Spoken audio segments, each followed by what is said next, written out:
sentar na mesa com Jesus hoje, né? Aleluia. Isso me faz lembrar do futuro, né? Isso me faz lembrar do justo que procura viver pela fé. Porque o justo que ele vive pela fé, ele sabe que ele é forasteiro, como Paulo diz, né? Peregrino neste mundo. Mas o capítulo 19, né, do livro de Apocalipse, fala de um banquete muito especial. E é chamado as bodas do Cordeiro. Aleluia. Isso me faz também lembrar da música, né, do meu tempo, da minha época, nós cantávamos muito do Max Nascimento, que falava: eu quero ver você no céu. Então você vai ter que incomodar só mais uma vez o seu irmão agora e dizer: olha, eu quero ver você no céu. Nós vamos estar lá juntos nessa bola. Quero ver você no céu. Aleluia. Por isso nós já estamos aqui vivendo antes de chegar no céu. Aleluia. Vamos fazer uma oração, pedir para que o Espírito Santo de Deus venha fazer. Hoje é ceia. Eu creio que nós vamos sair daqui muitos abençoados, né? Glória a Deus. Nós vamos terminar esse ano de 2019. Nós vamos terminar esse ano bem. E vamos começar 2020 melhor. Quem profetiza isso na sua vida, diga amém. Amém. Glória a Deus. E terça agora, né? A grande campanha do ano da vitória. Mesmo que o seu ano de 2019 foi abençoado, você alcançou, conquistou objetivos, alcançou e recebeu certas vitórias, mas tenha um olhar de águia, né? Como Paulo escreve: vamos prosseguir avante, vamos prosseguir crescente, né? Vamos prosseguir em aumentativo das bênças espirituais diante de Deus. Para esse ano 2020 vai ser melhor em nome de Jesus. Então prepare o seu coração para fazer esta campanha, né? Como eu disse e vou repetir mais uma vez, essa campanha é muito importante. O missionário Rubens com a missionária Elizabeth estava no monte, em campanha de oração, quando Deus falou com ele para chegar para a sua igreja e todo final de ano despertar o povo para uma comunhão com Deus. Esse é o propósito dessa campanha, né? Senão a gente termina distraído e começa outro ano distraído, porque no sentido natural, no sentido social, a gente sabe que as coisas vão piorar. A gente sabe disso. Olha o que está acontecendo a cada ano, né? Olha os nossos jovens estão morrendo, o diabo está destruindo, né? Como esse episódio agora desses dias passados ali do baile funk, né? Lamentavelmente não queremos ser pessimistas, mas somos realistas, e isso a palavra de Deus diz. Então precisamos se pôr na posição, amém? Não como um mandamento, como uma imposição, como uma obrigatoriedade, mas como um propósito, sabe, de livre espontâneo, com o coração aberto, desejoso, sabe, como o salmista disse na palavra de Deus: Senhor, como eu amo a tua lei, pois ela é mais doce do que o mel ao paladar da minha boca.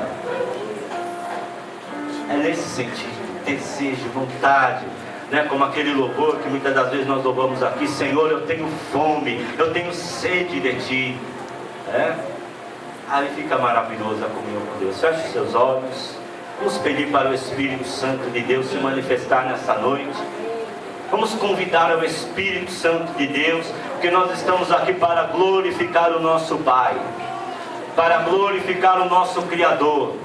O Deus El Shaddai, o Deus Todo-Poderoso, Criador dos céus e da terra e de todo o universo. Deus é Criador, é dono, é possuidor de todas as coisas. E nós também sabemos que Deus é o nosso Senhor. Ele é o nosso Pai, Ele é o nosso Criador. Estamos aqui para louvar e adorar o Senhor. Querido Espírito Santo, te convidamos nesta noite, e para isso nós abrimos a porta do nosso coração, porque muitas das vezes, como outro dia aqui o Senhor usou o teu ungido, Senhor, para ministrar uma palavra tão maravilhosa, muitas das vezes Jesus está batendo do lado de fora. Então nós te convidamos, Espírito de Deus, queremos abrir a porta dos nossos corações, queremos que os nossos corações sejam transformados de pedra em carne, porque assim profetizou Ezequiel: eis que eu tirarei os vossos corações de pedras e vos darei um coração de carne, ou seja, um coração amolecido, um coração para que possa penetrar e infiltrar o poder da minha presença, o poder da minha palavra. Por isso nós te convidamos, Espírito Santo de Deus, abra a nossa mente para que haja entendimento da tua palavra, a nossa mente, como Paulo diz, para que haja culto racional, e o nosso coração, para que não venhamos ficar só montados, estribados em ideias, em conceitos, em logias. Não, Senhor, mas que venhamos sentir o poder da tua palavra, esse poder eficaz, como o escritor de Hebreus diz, que ela é uma espada penetrante, e ela penetra profundamente em nossos corações. Assim seja o nosso coração, Senhor, para ser receptivo ao poder intrépido da tua palavra. Aleluia, aleluia, aleluia. Te glorificamos, toda honra, glória, louvor, adoração ao teu nome, Senhor. Recebe a tua adoração. Tu és o Deus, Senhor, Criador das nossas vidas. Aleluia. Obrigado, Deus. Seja conosco. Amém.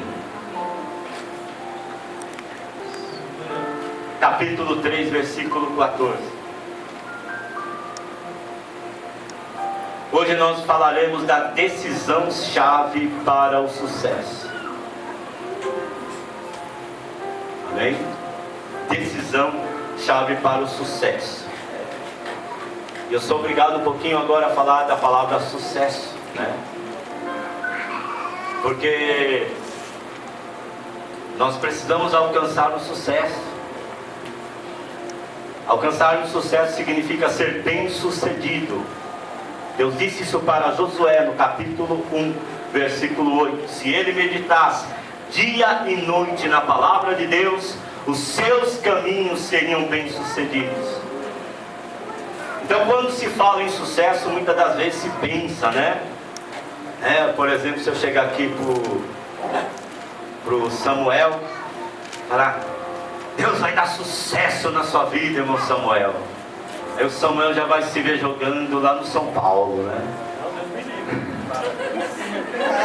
Revela-se. Aleluia. Aleluia. No meu tempo, né? No meu tempo, os meninos sonhavam em ser jogadores de futebol, né? Alcançar o sucesso. E as meninas era ser modelo, né? Então hoje, quando se fala em sucesso, é ser um cantor, é ser um ator, cantor, atriz, né? Uma pessoa elevada. Glória a Deus. Isso faz parte do ego humano. O homem quer ser elevado, o homem quer ser suspendido. Mas é interessante que na Bíblia é o contrário. O Senhor diz que para nós crescermos, precisamos descer primeiro. Aquele que se humilha será exaltado. Esse é o primeiro segredo para o sucesso diante de Deus. Ser humilde, ser simples, né? Eu estava vendo, né? Até sobre os filósofos. Uma frase ficou muito conhecida de Pitágoras, um dos grandes filósofos da Grécia, né? De alguns anos, cerca de 5, 4 anos antes de Cristo. E esta palavra ela me comoveu, achei interessante. Eu achei que até por Deus ele citou essa frase, quando justamente eles estavam tentando entender a criação de Deus, estudando a astronomia. E ele disse uma frase que é a seguinte: a beleza está na simplicidade. Eu achei tão extraordinário, porque eu vejo pessoas tão estudadas, tão formadas, tão intelectuais, e não conseguem entender que Jesus é o caminho, a verdade e a vida, e que ninguém pode chegar ao Pai senão por Ele. Mas eu vejo aqui pessoas simples, como está aqui nesta noite, e você sabe que Jesus é o teu Rei, é o teu Senhor, é o teu Salvador, e morreu na cruz para te salvar. Você sabe que Jesus é o único mediador, a única maneira, a única forma para você chegar diante de Deus, né? Tudo isso pela tua simplicidade. Que maravilhoso. Maravilha, meu Deus. Aleluia. O Espírito de Deus venha fazer de nós pessoas simples, né? Aleluia. Em nome de Jesus. A gente trilhar o caminho da humildade. Isso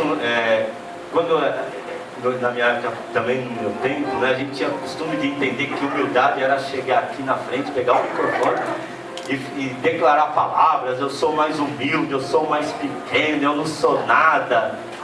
E depois ali na frente era só alguém pisar no pé que a humildade ia pro ralo.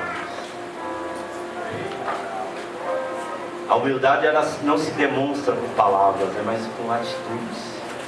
Então nós precisamos da ajuda de Deus. Eu não posso chegar aqui para vocês, somente eu que estou aqui agora ministrando a palavra, uma responsabilidade tão grande diante de Deus. Eu não posso dizer que eu sou humilde, mas eu tenho que buscar a ajuda de Deus. Senhor, o meu corpo humano ele é impotente, ele é fraco, ele é débil. Então eu necessito da tua força, Senhor, da tua presença, para que eu seja humilde como o Senhor quer.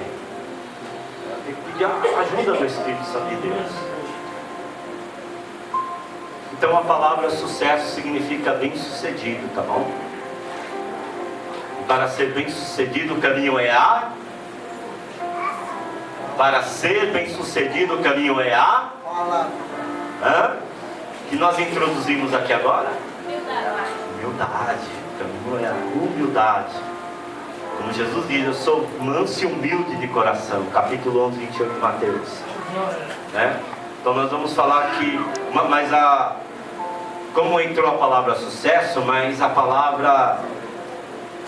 palavra-chave desta mensagem é a palavra decisão. Decisão chave para o sucesso. Então era necessário entender a palavra sucesso para sentir o efeito, a necessidade da palavra decisão. Vamos lá então para Joel capítulo 3, versículo 14. Glória a Deus.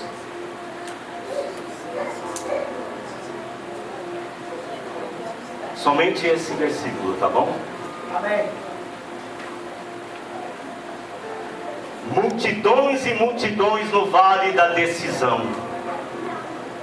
porque o dia do Senhor está perto, no vale da decisão. Eu fiquei meditando nessa palavra. Essa palavra é extraordinária. Nós vamos fugir um pouquinho do contexto desse texto do capítulo 13 de Joel, porque esse texto, como versículo 14, ele está dentro de um parâmetro de uma profecia, onde Deus fala com Joel e manda ele profetizar contra as nações, né? Ele está num contexto de juízo de Deus. Mas nesse capítulo 3 também Deus fala sobre restauração para Israel, sobre restauração para o seu povo. Glória a Deus. Mas a verdade é que esse texto ele fala forte conosco. Multidões e multidões no vale da decisão. O dia do Senhor está perto. Quando fala do dia do Senhor está perto, fala em preparação, fala em despertamento, fala em atenção. Quando Jesus fala que a vinda dele está perto, ele fala que a vinda dele seria como um ladrão. Pois quando o ladrão vem assaltar, roubar uma casa, ele não chega assim: ô dona Maria, seu José, tudo bem? Ó, amanhã exatamente tal hora eu vou vir aqui a roubar e assaltar a sua casa. Pode deixar tudo no jeitinho aí. Ladrão não faz isso. Outro dia eu vi a turma aqui contando. A turminha daqui foi surpreendidos por um assalto. E a surpresa foi tão grande que disse que uma caiu no chão, desmaiou. Ai meu Deus, não é fácil, A gente está ali tranquilo e distrai de repente: opa, meu Deus, dá um tremelique mesmo. Então Jesus está falando que nós temos que estar atentos. Hoje estamos aqui para participar do corpo e do sangue do Senhor. E como que nós vamos terminar este ano? Qual é a decisão que nós vamos tomar? Será que estamos pensando nisso? Eu me lembro que na campanha do Ano da Vitória, todo final do ano, o missionário Rubens, ele vinha trazer um exemplo para nós. Olha, você sabia que todas as empresas no final do ano fecham, param com as suas atividades? E elas param para quê? Para fazer ali uma reflexão, uma preparação, para fazer, como eles chamam de balanço, o balanço do ano, o que nós perdemos, o que nós ganhamos, o que nós temos que melhorar. Qual é os caminhos que nós temos que tomar agora, e qual é as decisões agora que nós temos que apontar para um ano de crescimento, para um ano de progressividade. Então a palavra decisão, irmãos, ela tem tudo a ver com o nosso relacionamento com Deus. E eu vou dar apenas, deixa-me ver, 1, 2, 3, 4, só 4 pontinhos importantes para nós. São 4 pontos chaves. Decisão chave para o nosso sucesso, para a nossa vitória de relacionamento com Deus, de vida, de fé como homem e como mulher de Deus. Aleluia. Mas é necessário, irmãos, é preciso que venhamos levar isso muito a sério. Isso é tão sério, por causa dessa palavra decisão. Ela explica, ela aponta por que você está aqui nessa noite. Por que você está aqui nessa noite? Porque eu, Marcos, há mais de 30 anos estou aqui nessa casa de oração. Porque eu tomei uma decisão. Eu me lembro, eu nunca vou me esquecer desse dia, o meu coração incendiou. Quem aqui quer decidir a sua vida e quer aceitar Jesus como seu único, suficiente Salvador? Essa decisão, ela mudou a história da minha vida. Glória a Deus, aleluia. Entendeu? Essa decisão, ela mudou a história da sua vida. Porque se você não tivesse tomado essa decisão em aceitar a Jesus, quando na verdade é Jesus que nos aceita, Mas a gente sabe que é a retórica da expressão.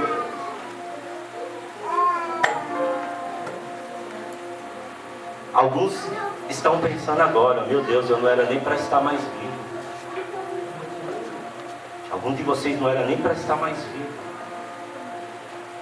Olha a importância de valorizar, de meditar nessa palavra. E é muito importante porque quando nós tomamos a decisão de aceitar Jesus, tudo é novo para nós. Então é normal, é entendível o nosso estado emocional. Então nós ficamos muito emotivos, Você já viu uma criança, igual agora é final de ano, Natal, as crianças gostam, gostam de ganhar brinquedos. Você já percebeu quando uma criança ganha um brinquedo no primeiro dia? No segundo dia? Na primeira semana, ela não solta aquele brinquedo. Mas aí depois de 2 semanas, chegando já no final do mês, você já reparou aquele brinquedo onde ele já vai estar? já vai estar ali abandonado pelos cantos. Nós, seres humanos, somos assim, emotivos, né? E Deus nos deu essa emoção para adorar a Ele, para glorificar a Ele, para sentir a presença dEle. Mas não podemos viver uma emoção. Nós temos que entender que a nossa fé, ela não pode estar estribada na emoção, mas sim num entendimento claro, explícito da revelação da palavra de Deus, que Paulo chama de culto racional. Por quê? Porque a emoção é passageira, meu irmão. Vamos para o primeiro ponto-chave da decisão: perdão.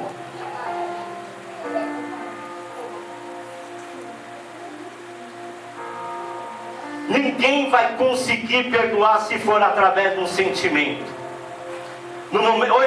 Geralmente, alguns que estão caminhando até no Evangelho, eles estão orando, e eles estão carregando um rancor, e eles estão carregando uma amargura, por causa de uma desavença, por causa de um problema de relacionamento. Não por causa da pessoa, mas pela astúcia de Satanás, que usou a fraqueza dessa pessoa e pisou no calo dela. E agora ela está com o pé doendo, ela está com aquela dor dentro dela, está doendo. E o inimigo vem e faz ela pensar, e faz ela imaginar, e coloca ela naquele mundo que a psicologia chama de mundo da fantasia, das imaginações. Aí o inimigo vai alimentando aquilo. E a pessoa vai ficando com o coração pesado e ela não consegue perdoar. Aí ela vem até na igreja, ouve a palavra, e a própria oração do Pai Nosso diz que para mim orar o Pai Nosso, para que Deus me perdoe, eu tenho que perdoar primeiro aqueles que me ofendem.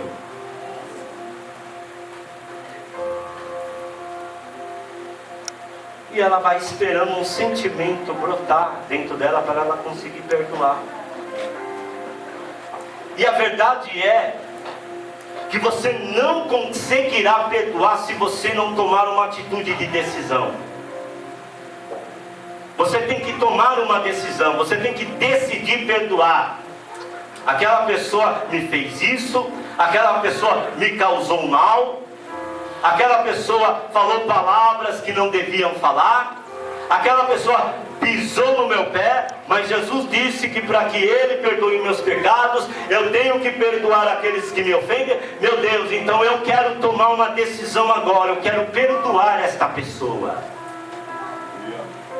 E mesmo que você não esteja sentindo, você vai ver, você vai conseguir perdoar, porque você tomou uma decisão. Aleluia. E nós temos um exemplo interessante na Bíblia, né? Quando Deus ele faz aquela obra extraordinária na vida de Paulo, derruba literalmente Paulo do cavalo, e Paulo se converte e começa a anunciar o Evangelho. E quando Paulo começa a anunciar o Evangelho, ele entendeu que era o reino de Deus, que Jesus ele veio preparar discípulos. Então Paulo também começa a juntar discípulos, ele começa a treinar discípulos. Essa é a palavra que eu gosto de usar. Do capítulo 26, do capítulo 22, versículo 6 de Provérbios, quando Salomão diz: ensina o menino o caminho que ele deve andar, para quando crescer não se desviar dele. O grego ali, ensinar, significa treinar, porque muitas das vezes você pode ensinar, mas a pessoa pode não receber o ensinamento. Mas para você treinar a pessoa, ela recebe o aprendizado. Por quê? Porque o treinamento é um processo de disciplina. O treinamento é um processo de repetitividade. Tem que repetir, tem que ali continuar, tem que ali permanecer e prevalecer. Aí a pessoa consegue receber o aprendizado. E a palavra aprender também é tão interessante, o prefixo a, mas a palavra aprender é fazer ficar preso dentro de nós. Isso é aprender, não é somente escutar. Para mim, aprender a palavra significa que a palavra ela está ficando presa dentro de mim. Isso faz todo sentido que o salmista disse, se eu não me engano foi Davi. Ele diz, a palavra era tão presa dentro de Davi. Davi ele tinha prazer para receber o aprendizado de Deus, que ele disse: escondi a tua palavra, Senhor, no meu coração, para não pecar contra ti. Aprender a fazer a palavra ficar presa dentro de nós. Ela está aqui dentro. Aleluia. Ela não está apenas na minha mão. Você vê que eu nem com o livro estou. A palavra tem que estar aqui dentro. A essência dela tem que estar no meu coração. Para praticar o perdão é uma palavra-chave. Por que palavra-chave? Porque se nós não perdoarmos, Deus não pode nos perdoar. Porque se nós não perdoarmos, segundo Jesus, nem a nossa oferta Deus ele pode receber. Deus, aleluia. Não espere um sentimento, irmãos. Tome uma decisão. Ore no seu TSD com Deus. Seja sincero, seja transparente com Deus. Deus, eu estou sentindo raiva, meu coração tá cheio de rancor. Me dá vontade de pegar esse cabo de vassoura, Senhor, e socar na cabeça daquele cara. Seja transparente comigo, você vai ver. Deixa por essa raiva diante de Deus. Mas Deus, eu quero que o Senhor me ajude aqui a obedecer a tua palavra. Porque o Senhor disse que tem que me perdoar, então eu quero tomar uma decisão de perdoar. E você vai ver que algo misterioso, não é bem misterioso, que a palavra de Deus não é mística, a palavra de Deus é poderosa, é algo glorioso vai acontecer, o poder da palavra vai começar a trabalhar na dureza do seu coração, porque Jeremias profetizou que a palavra de Deus é como um martelo que esmiuça a penha, e ela pode quebrar a dureza dos nossos corações. Aleluia. E quando Paulo começou a chamar os discípulos, preparar, treinar esses discípulos, um desses discípulos deu uma mancada feia com Paulo. E foi Marcos. Ou melhor dizendo, João Marcos. João Marcos deu uma mancada feia. Desprezou o chamado da primeira viagem missionária de Paulo.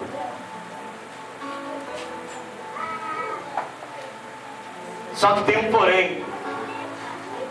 Se fosse um tempinho atrás e me perguntasse qual é a natureza, o temperamento de Paulo, né, e de Pedro, e me perguntasse quem dos dois é sanguíneo e colérico, eu diria que Pedro é colérico e Paulo é sanguíneo. E é tão interessante que Pedro é sanguíneo e Paulo era colérico.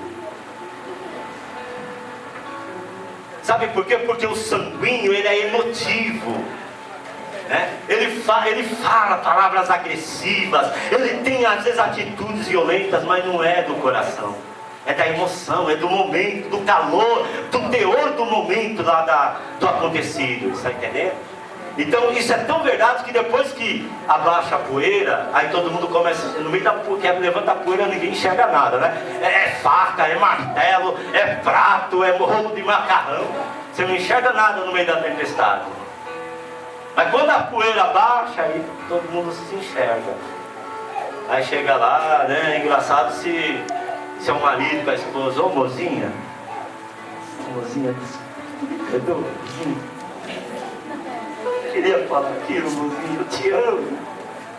Eu sou apaixonado por você, mozinha. É lindo isso aí, né? Só reconhecendo que é falho, que é errado. E Jesus diz que aquele que confessa os seus pecados, Deus é justo e fiel para perdoar. Aleluia, Deus, aleluia. Mas o colérico, irmãos, é terrível. O colérico, ele não se explode. O colérico, ele é calculista, ele é frio. Ele fica na dele, na boa, mas a mente dele só trabalha. Quando ele for fazer isso, aquilo, e me precisar de mim, me pedir, ele vai ver. E ele faz aquilo com a maior frieza, né? Foi o que Paulo fez com Marcos, né? Quando Marcos deu essa mancada com Paulo, aí depois quando Marcos quis, aí Paulo deixou ele de lado, ó. Olha lá o que ele estava carregando dentro. Agora ele vai ver. Agora ele vai ver. Aí Paulo deixa. Mas o que você acha que é mais forte? O sentimento da fraqueza do corpo humano ou o poder da palavra de Deus? O que você acha que é mais forte? O sentimento da fraqueza do corpo humano ou o poder da palavra? O poder da palavra de Deus. O poder da palavra de Deus foi mais forte na vida de Paulo. Ele transformou aquela natureza de Paulo. E você lendo as cartas de Paulo, você não acredita que um homem que escreve textos tão profundos, textos que falam de paternidade, textos que falam de intimidade, de uma tal profundeza tão grande, seria capaz de carregar rancor dentro. Então agora você vê que Deus, ele transforma a natureza humana, como transformou a natureza colérica de Paulo, e transformou de tal maneira que Paulo decidiu, ele tomou uma decisão. Eu sei que a minha fraqueza é essa, mas eu preciso fazer a vontade de Deus. Se Deus disse que é para perdoar, então eu quero perdoar.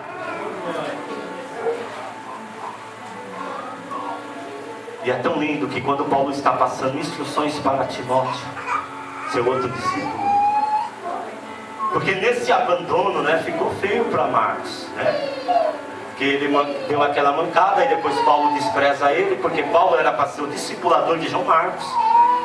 E aí então, quem acabou adotando Marcos, quem se tornou discipulador de Marcos? Pedro.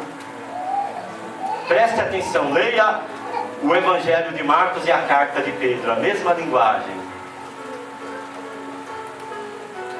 Aí João Marcos foi discipulado por Pedro. Mas é tão lindo que lá, quando Marcos agora já está, como Pedro, escreveu no capítulo 3, versículo 18, que nós temos que crescer, o discípulo ele tem que crescer na graça e no conhecimento de nosso Senhor e Salvador Jesus Cristo. Marcos cresceu na graça e no conhecimento. Aí Paulo está orientando o seu discípulo e fala: olha, tem mais, depois que Paulo passa todas as coordenadas, aí Paulo fala assim: olha, me traga Marcos. Aleluia, isso é tão lindo.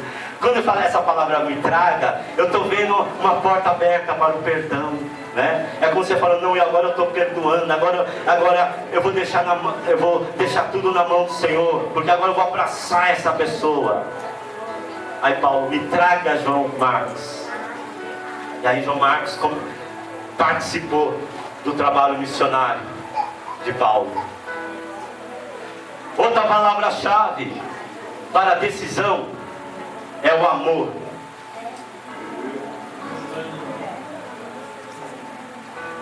O amor ainda é mais complicado, porque as pessoas, elas confundem muito a palavra amor com paixão.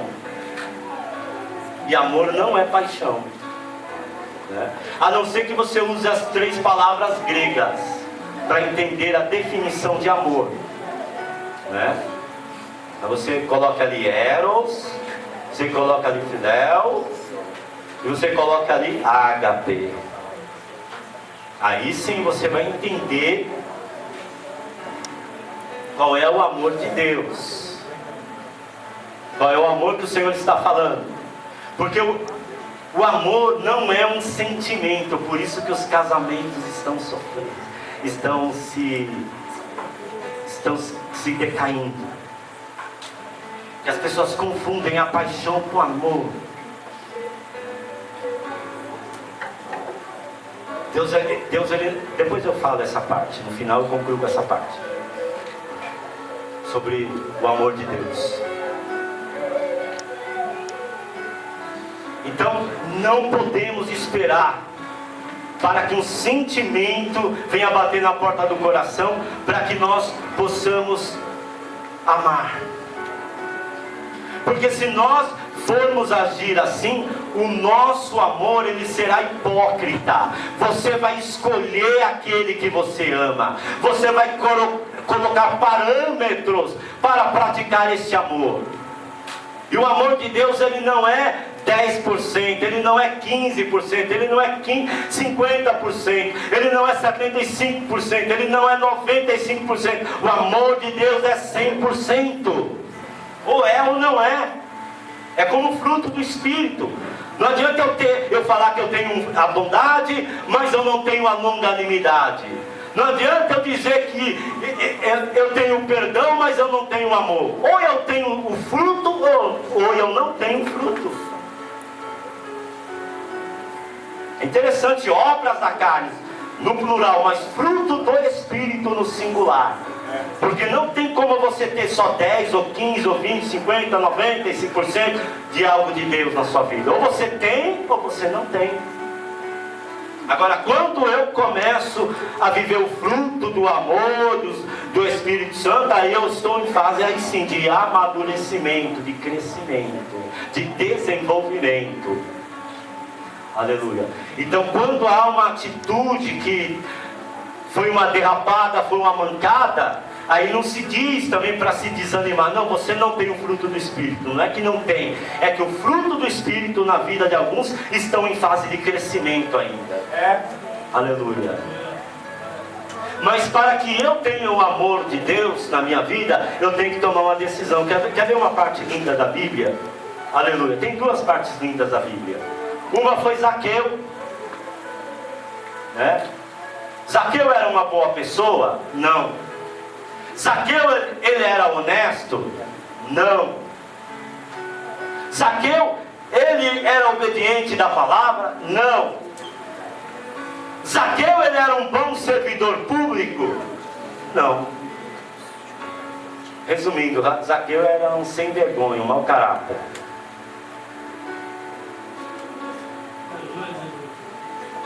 E de repente ele ouviu falar de Jesus, das pregações de Jesus. Você já ouviu falar do homem da Galileia? Ele está curando as pessoas. Olha, se lembra lá daquele caso daquela família? Não, aquela família lá não tinha mais não. Agora você tem que ver aquela casa, o marido, a esposa, os filhos, todos abençoados. O quê? E ele começou achar interessante aquilo, e ele começou a refletir na vida dele, o que estava dentro dele, na casa dele, na vida dele. Então ele não ficou esperando um momento, como a maioria das pessoas ficam esperando. Fica esperando um momento, para quando acontecer de ele sentir, não, quando chegar o meu tempo eu vou na igreja. Quando chegar o tempo, eu vou aceitar Jesus.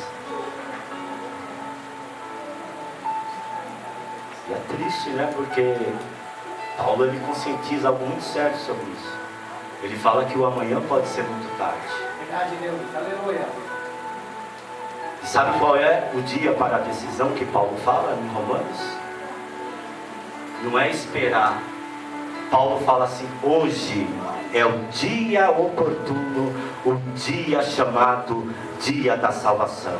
O dia é agora, o momento é agora de você tomar a decisão e entregar a sua vida. Mas você vai dizer, mas ainda eu tenho esses pecados, mas ainda estou fazendo isso. Jesus disse, vinde como estáis. Se você está cansado, se você está oprimido, se você está carregado, Jesus fala, venha que eu vou aliviar, eu vou transformar. Mas tome essa decisão. O amanhã pode ser muito tarde. Verdade, Jesus. Aleluia.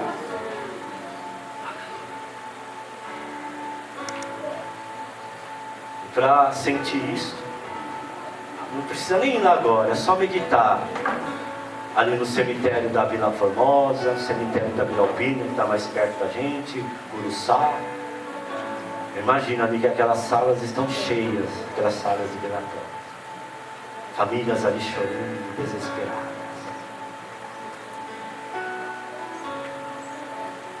Pessoas com uma tal tristeza no coração, arrependidas, eu devia ter feito isso, eu devia ter tomado essa decisão. E muitos dos que estão ali dentro daquele palitozinho de madeira, estavam falando, não, quando chegar o meu dia, eu vou na casa de Deus, mas não tomou uma decisão. E muitos estão sofrendo também porque não tomam essa decisão para amar a Deus. Aleluia. Mas Zaqueu, olhando para a sua vida, ele não esperou um sentimento brotar dentro dele. Ele tomou uma decisão, ele tomou uma atitude. Eu quero esse Jesus agora na minha vida. Eu posso estar fazendo tudo isso de errado. Se ele diz que aquele que se humilha é exaltado, que aquele que se arrepende ele perdoa, então eu decido, eu quero Jesus na minha vida. E ele saiu correndo feito doido. E quando ele chegou perto de Jesus, tinha uma multidão. Eu quero Jesus, eu decido, eu preciso de Jesus na minha vida. Não tinha nem como ele olhar para Jesus, até porque ele era baixinho, diz a Bíblia, né? De pequena estatura. E ele sobe ali, em cima daquela figueira brava, né? Quando a gente toma decisão, tem espinho, irmãos.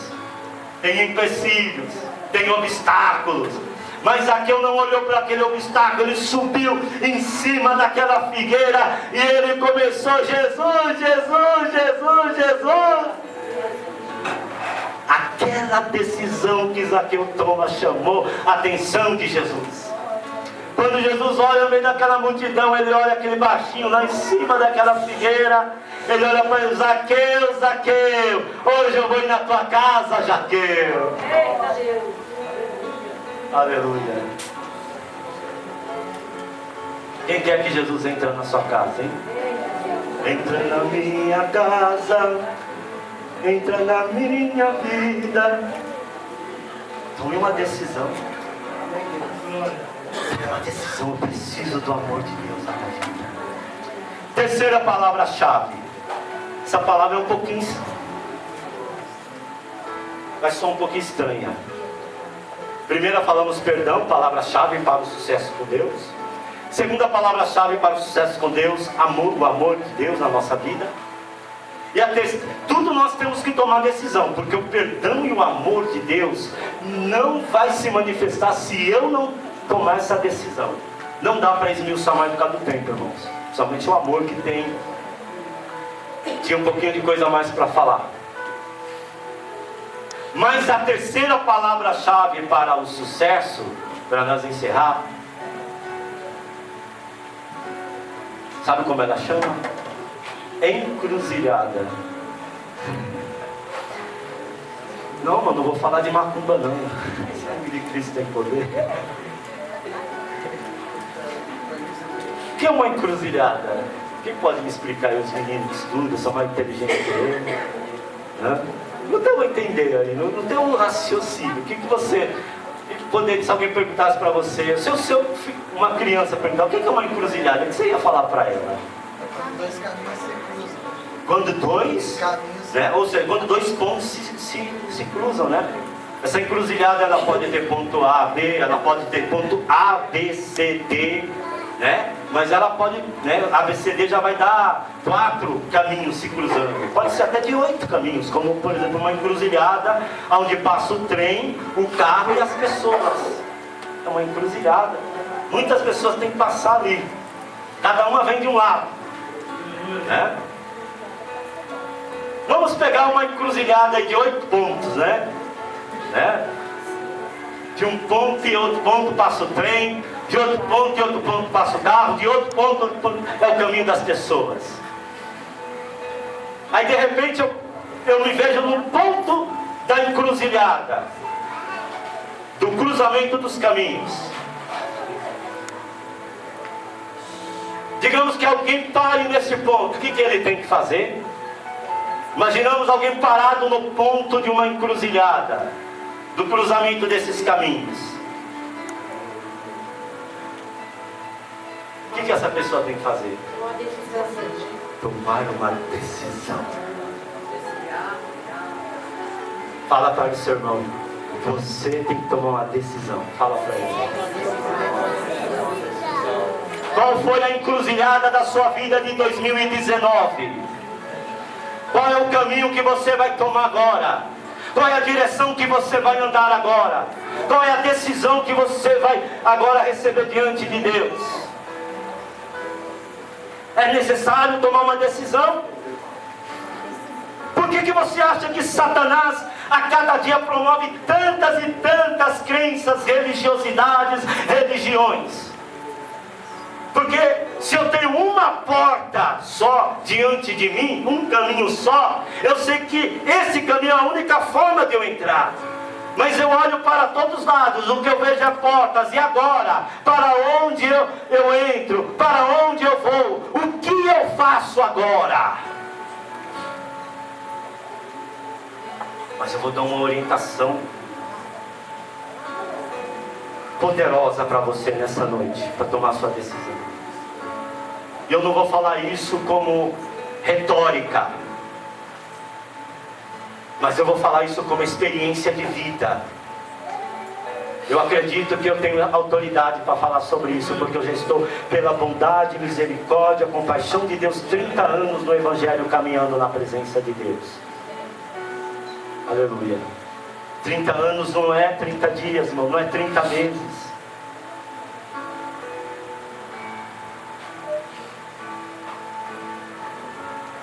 Quando você tomar uma decisão, você está no ponto da decisão. Não tome esta decisão de forma natural. É uma viagem? Eu vou ou eu não vou?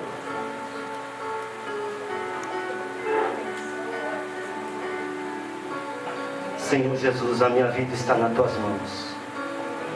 O meu coração está eufórico para fazer essa viagem. Mas eu não conheço, Senhor, nem mesmo o meu futuro. Eu não conheço nem mesmo quantos fios de cabelo eu tenho na minha cabeça. Mas o Senhor sabe de todas as coisas, Senhor.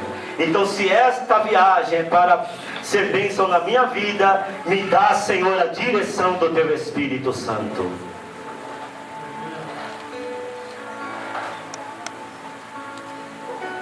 Lembra do que Jesus disse? Que quando ele fala, olha, o Filho do Homem vai ser entregue na mão dos pecadores, vai ser maltratado, espancado, cuspido, açoitado, vão pegar ele, vão colocar numa cruz, vão matá-lo, mas no terceiro dia ele vai ressuscitar, e ele vai para a glória, e ele disse que quando chegar lá na glória, imagine Jesus falando que ir embora, nós vamos ficar aqui sozinhos, nós vamos ficar aqui, Senhor, meu Deus, ai meu Deus, Império Romano, meu Deus.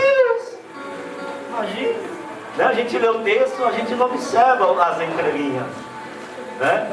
Imagina Jesus falando que embora eles iam ficar. Então Jesus viu a tristeza, o medo, a fraqueza no semblante deles. Ai, Jesus, não fiquem preocupados, porque quando eu chegar lá, eu vou rogar ao meu Pai, e o meu Pai, Ele vai enviar, Ele vai vos conceder o Consolador, o Espírito Santo, e este Espírito Santo, Ele, tão somente Ele vos ensinará todas as coisas, vai dirigir os vossos passos, vai dirigir os vossos caminhos.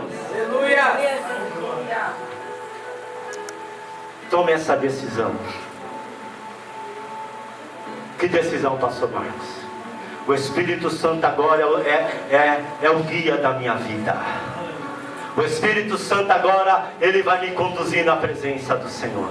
E para nós encerrar agora, só para meditar num texto, só para você ver quem na Bíblia pode falar como falou conosco nesses textos da Bíblia sobre decisão, para amar, para perdoar, para tomar uma decisão de estar mais perto, mais próximo de Deus.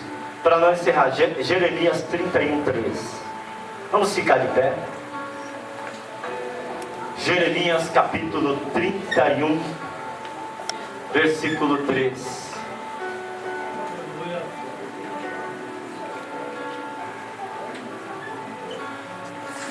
Pastor Jacomo, por gentileza.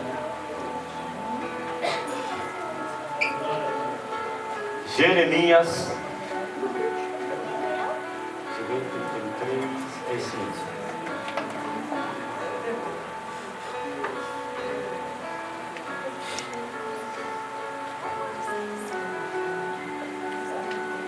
Vamos olhar para o exemplo do nosso Deus, o que Ele fez conosco, né? Há muito que o Senhor me apareceu, dizendo: porquanto com amor eterno te amei, por isso com benignidade te atraí. Amor o quê? O que significa amor eterno? O amor que ele foi antes, que ele é agora e ele será depois. Quando Isaías profetizou essa palavra, podemos dizer o que? Uns 2.600 anos atrás, por aí, né? 2.500, por aí. É mais ou menos isso aí. Então Deus ele saberia hoje, quando eu cheguei, né? Como eu seria agora? Sim ou não? Deus saberia como eu seria hoje? Hã? Deus saberia hoje que eu estaria pecando, que eu ia desagradar e desobedecer Ele? Deus sabia? Sim ou não? Sim, Ele sabia. Mas mesmo Deus, Ele sabendo, Ele não sentiu. Porque se Deus ele fosse pelo sentimento, que é complicado eu entender se Deus tem sentimento ou não. Eu não sei explicar isso para os irmãos, nem me pergunto. Eu sei que Ele é Deus. Aleluia. Quando chegar lá no céu, a gente vai tentar entender alguma coisinha, né? Porque Paulo diz que como Ele é, nós o veremos. Vou até me pular agora. Aleluia. Não, imagine como Ele é, nós o veremos. Isso aí é muito melhor vibrar com isso do que o gol do Corinthians. Nem se compara. Nem se compara.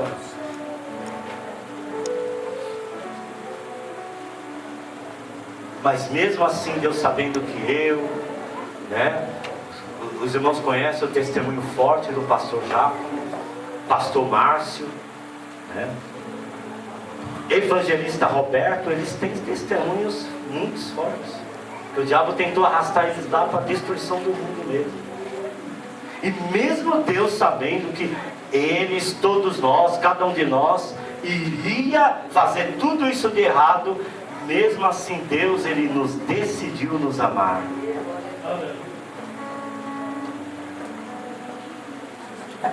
Feche os seus olhos. Soberano querido Deus.